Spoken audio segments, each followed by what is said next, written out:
Welcome to the Know. I'm Ashley Jenkins. I'm Meg Turney. Star Wars Battlefront has been under fire pretty much since it was released, constantly for missing features that were present in previous Battlefront games because, hey, why would you create a new entry in a series everyone loves because everyone loves it and then take out the stuff that everyone loves? So says the internet, and the excuse that the game is more a reboot than a sequel hasn't done much to calm outraged gamers. So what's EA to do? Piss everyone off all over again, apparently. Oh, doing what you do best. In a discussion with GameSpot, EA COO Peter Moore says that no one wants a single-player campaign for Battlefront. What? Specifically, he said, very few people actually play the single player on these kinds of games. That's what the data points to. Well, the data also probably says that no one wants land to space battles because data. The interview comes at a bad time because DICE is trying to talk about the stuff the game does have. Just today, they outlined a bunch of details for their Supremacy Mode, which is basically a reworked version of the Conquest mode from the Battlefield series that throws around names like Darth Vader and Boba Fett to try to get you excited for it because, well, territory control modes themselves are pretty standard these days, so they're relying on the Star Wars ENOS to get that gut clench. Unfortunately, we're suckers and it kind of works, especially the parts where they warn that defenders need to watch out for TIE fighters and X-Wings. Cool. So, I mean, that does all sound pretty cool, but it does also sound more like this is a Battlefield game with a coat of new paint. Ooh, Star Warsy paint. Still.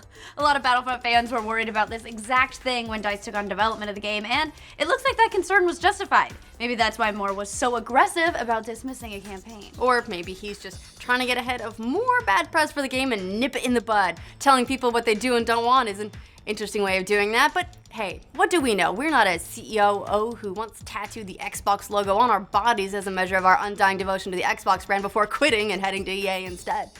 Please don't hurt us, Mr. Moore. It's not news that we have no campaign. I mean, we've known that this would be the case for months, and that the closest gamers would come would be playing through missions with bots. And really, it's been a sore spot because Battlefield players may not care much about a single-player campaign, but this is not a Battlefield game. This is a Battlefront game, kids, and Battlefront fans do care about having a campaign.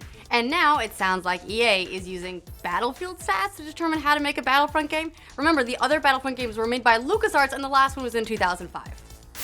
It's a bold strategy, Cotton. Let's see if it pays off for them. The thing is, there's plenty of stuff that is in the game that they could be focusing on, but they haven't even announced it yet. The alpha testing has kicked off, and some rascally fans have started digging into the code to uncover its secrets. Those scamps. Love ya. The new information includes 2 new modes, Hero Hunt and Domination. Sounds sexy. Sounds very sexy. Force choking. Just got me in the mood.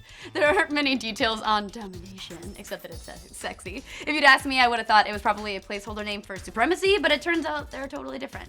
Hero Hunt seems cool though, with gamers theorizing that it will play similar to Call of Duty's VIP game mode, with players trying to protect their own hero while trying to destroy the enemies.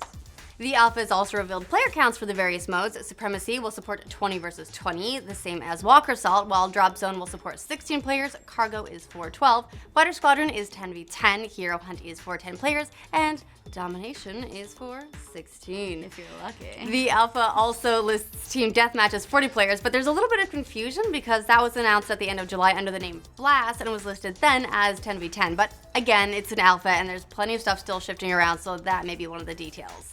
We've also got some vague location details that have been extrapolated by fans. A few desert locations like Desert Canyon, Desert Base, and Desert Chapter 13 are thought to be on Tatooine, with Chapter 13 likely being for the Horde mode, plus 2 Arctic maps that are probably Hoth, 1 cave and 1 base, and several locations on Endor, including a forest base, Ewok village, and Horde map. I just want to hang out in the Ewok village. Then there are the ones that aren't really so easy to figure out, like the Volcanic Sulfur map and another called Horde Bunker. I honestly think Volcanic Sulfur map, maybe just you're the chosen one. It's also theorized to be the planet Solus, though.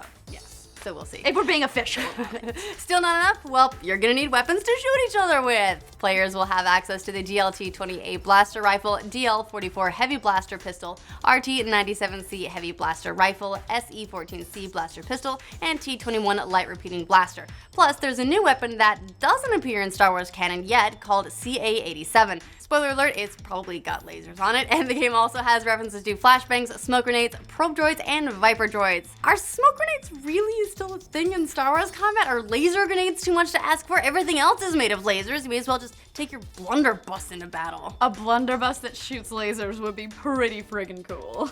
Also, there's plenty of stuff, like we just covered, that is in the game that they have yet to focus on. Why they seem to be focusing on telling us what's not in the game is pretty much anyone's guess. So, what is the SE-14C see? Let us know in the comments, and make sure you like and subscribe for all the latest news about lasers. Hold on. We have all that E3, yeah? Yeah, we do. Hold on. I'm just trying to keep this. Okay.